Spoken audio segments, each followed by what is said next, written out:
प्रणाम. कदाचित माझी आपल्याला ओळखी नसेल, पण ज्याला अंगराज कर्ण म्हटलं जातं त्या अंगराज कर्ण यांचा मी पुत्र ऋषकेतू अशी आज यायला पाहिजे.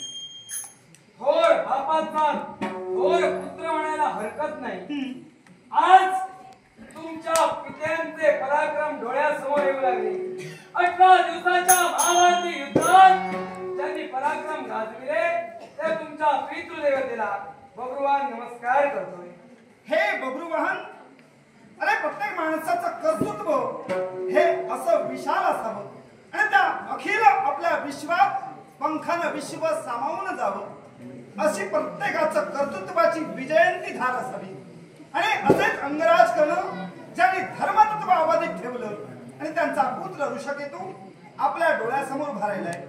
हे वीर बब्रुवाहन, प्रत्येक माणसाची प्रशंसा ही त्याच्या कर्तृत्वातून होत असते. अरे प्रत्येकाला सागरासारखं उसळायचं असतं. कर्तृत्वाच्या लाटाहून किनाऱ्याला आपटायचं असतं. सागरात पाणी किती खोल असतं याला महत्व नाही, तर त्या लाटा किनाऱ्याला जाऊन किती स्पर्श करतात याला महत्व असतं.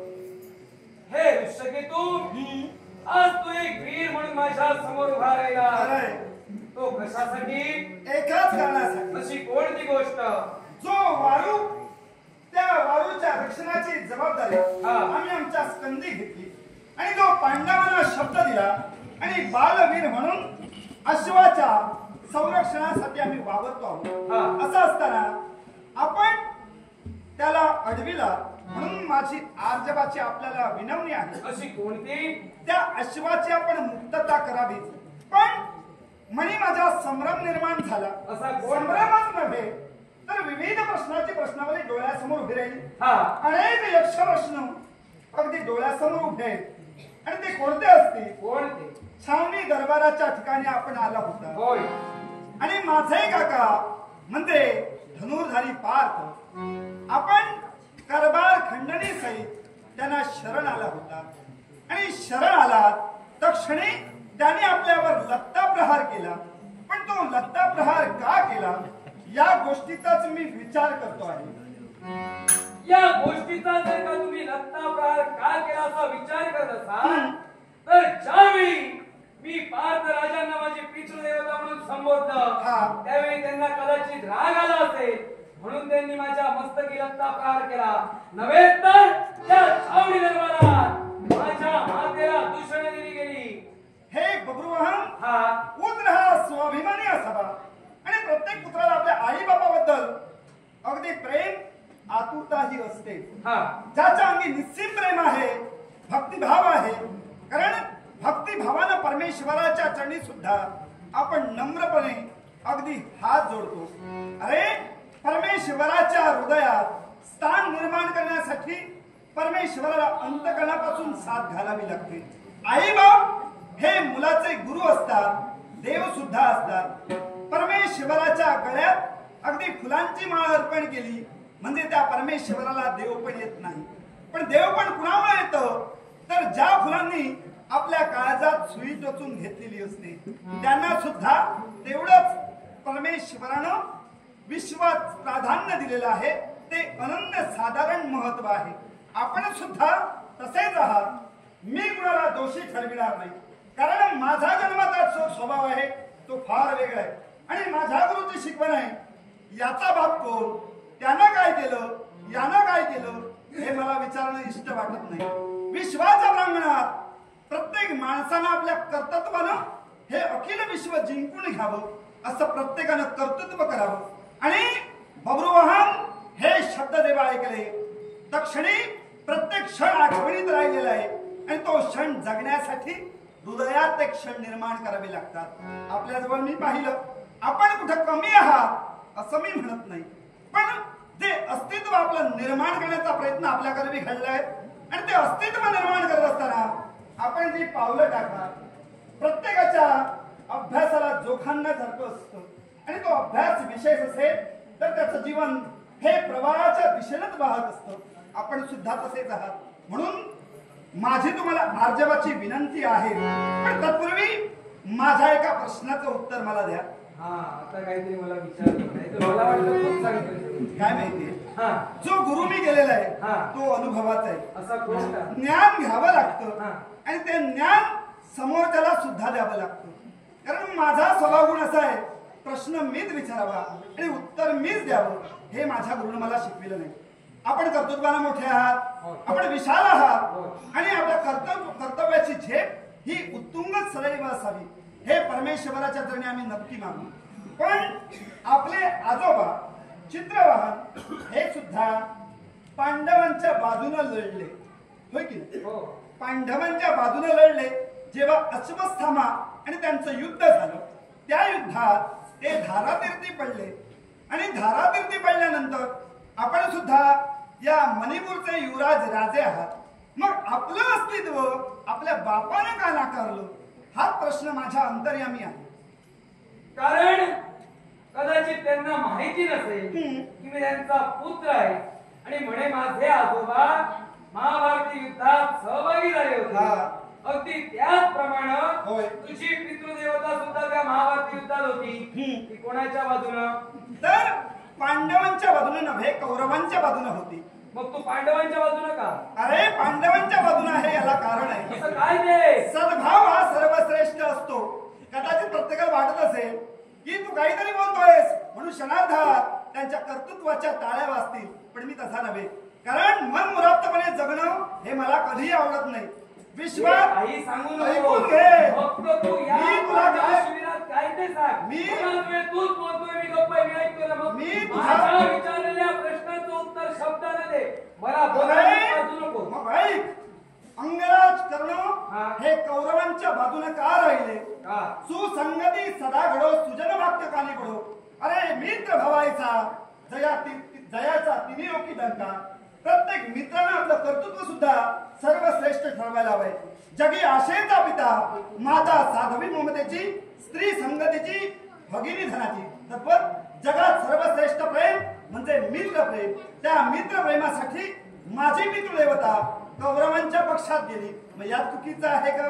मग जर का तुझी पितृदेवता कौरवांच्या पक्षात गेली पण तू या पक्षात कसा? मी पांडवांच्या पक्षात राहिलो याला सुद्धा कारण आहे. कोणतं? ज्यावेळी पार्थ काका याने बाण सोडले, आता ते बाण कुठले सोडले हे तुला माहित असेल, त्यामुळे मी सांगण्याची आवश्यकता. मला माहितच आहे, पण तू कोणता तो सांग. अरे तो बाण जो सोडला तो वज्रबाण होता. आणि तो वज्रबाण का सोडला? तर ज्यावेळी 18 दिवसाचं महाभारत युद्ध सुरू झालं आणि त्या युद्धाच्या समयी तो बाण सोडला गेला. कितव्या दिवशी सोडला? अरे 15व्या दिवशी सोडला गेला. कारण विश्वात प्रत्येक माणसानं धनुष्याच्या प्रतिंचितून सुटलेला बाण ज्या अनुरोधाने जातो तो आपलं ध्येय पूर्ण केल्याशिवाय कधी राहत नाही. मग प्रत्येकाचा शेवट होणार होता. एवढ्यात माझी माता म्हणजे धर्मकाकांपर्यंत गेली.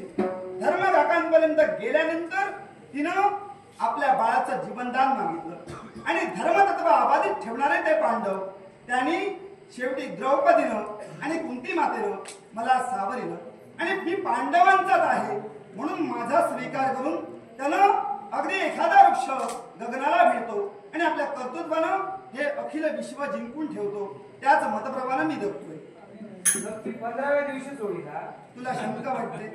कारण पार्थराजांनी या समस्त कौरव घटकातील कुळाचा नाश व्हावा, कौरव घटकात जे जे वीर सहभागी झाले ते सर्व संपले जावे म्हणून 17वी दिवशी संध्याकाळी सूर्य अस्ताला जाण्या काही क्षण असताना वज्रबाणाची योजना केली आणि तो वज्रबाण कौरव घटकातील प्रत्येक वीरांना मारत होता. हे 15व्या ते 17व्या हे बब्रुवाहन मग ऐकून घे. तू त्याला 15व्या दिवशी किंवा 17व्या दिवशी तू तेव्हा उपस्थित होतास किंवा बाण सोडला होता तेव्हा? अरे जगाला सांगितलं, ऐक, जगाला सांगितलं म्हणून विश्वात ते आहे म्हणून शोधू नये. विश्व हे जे डोळ्याला दिसतं ते शाश्वत असतं आणि जे नष्ट होतं ते अशाश्वत असतं. म्हणून प्रत्येक माणसाचं जीवन हे अशाश्वत आहे.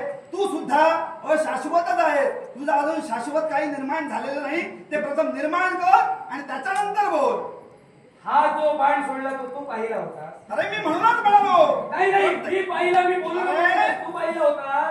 मी पाहिलं नव्हतं मान्य आहे. तू कसं काय बोलला?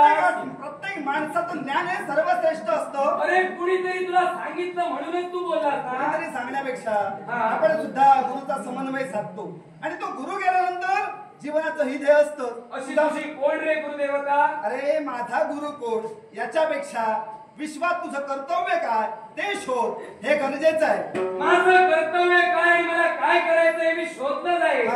मला वीर मातेचा वीर पुत्र म्हणून भूषण मिळवायचे म्हणून मी बोलतोय. आणि हे बघ तुझे सांगितलं ते तुला कोणीतरी सांगितलंय हे तुला आठवत आहे की नाही याच्याशी माझा लक्षात ठेव. आणि मी सुद्धा बोलतोय कोणीतरी सांगितलंय. जिथं काही गोष्टी घडल्या ह्या कोणीतरी सांगितल्याच नंतर माणसाला कळतात, जन्मताच कोणाला कळत नाही. मान्य मला जन्मतात काही गोष्टी कळत नाही. काही गोष्टी या अनुभवातूनच असतात आणि अनुभवात सर्वश्रेष्ठ गुरु असतो. एकेनापि सुरुक्षण पुष्पिनेन सुगंधिना वासित तत्वाने सुपुत्रेण कुला येथा. अरण्याच्या ठिकाणी एखादा सुंदर वृक्ष फुलाने फळाने वरला म्हणजे ते सारवण सुवासानं दरवळलं असं नाही, तर तो सुगंध निर्माण करण्यासाठी चंदनाप्रमाणे शिजावं लागतं. अरे एवढं ते बोलतोय ते गुरुचे नाव तरी सांग. अरे माझा गुरु कोण? तर ज्याला अत्रिनंदन म्हणतात. विश्वाच्या प्रांगणात जो भृगु महंत प्रत्येकाला आम्ही स्थान दिलं, गुरु म्हणून त्याच्या चरणी नम्र झालो, प्रत्येकाचं नाम ज्ञान आत्मसात केलं. म्हणजे प्रत्येक माणसाच्या देहात गुरु वास्तव्य करतात. आई बाप हे सुद्धा गुरुच असतात. मग बब्रुवाहन आपण मला एक सांगा, कुरुच्या रणमैदानात ज्यावेळी युद्ध संपलं त्या युद्धाच्या वेळी काय घडलं? शेवटच्या समयी समस्ताकडे हाहाकार माजलेला होता. होय ना. मग त्यावेळी संपलं त्यावेळी 10 वीर फक्त जिवंत राहिले.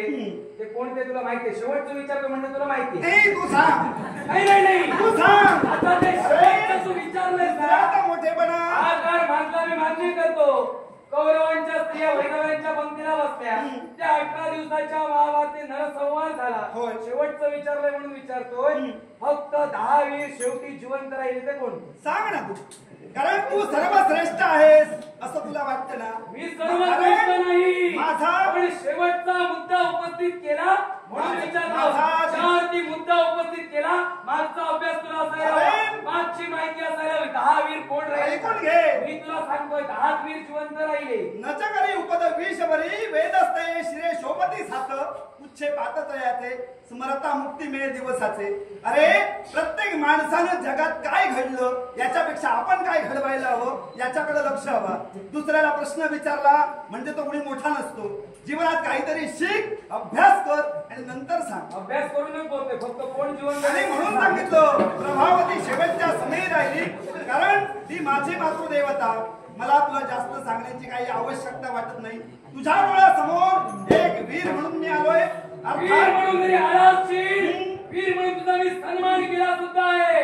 पण ज्यावेळी तू माझ्या समोर मुद्दा शेवटचा उपस्थित करतोय जिथं नरसंवार घडला गेला नव्हे तर ज्यावेळी पितामह भीष्म शरपिंजरी पडले गेले त्यावेळी तुझा पिता जो त्यांना भेटायला गेला होता.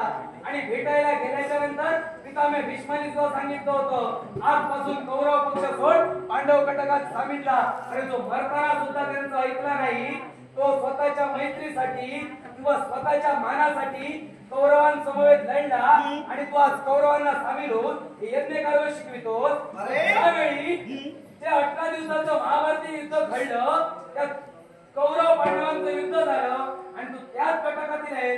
कोण 10 वीर जिवंत राहिल्याची कल्पना मी तुला पांडवांना सहकार्य केलेलं आहे. तुझ्याशी जास्त वितंडवाद घालून मला माझी अस्मिता डागाळायची नाही. तेव्हा तुझा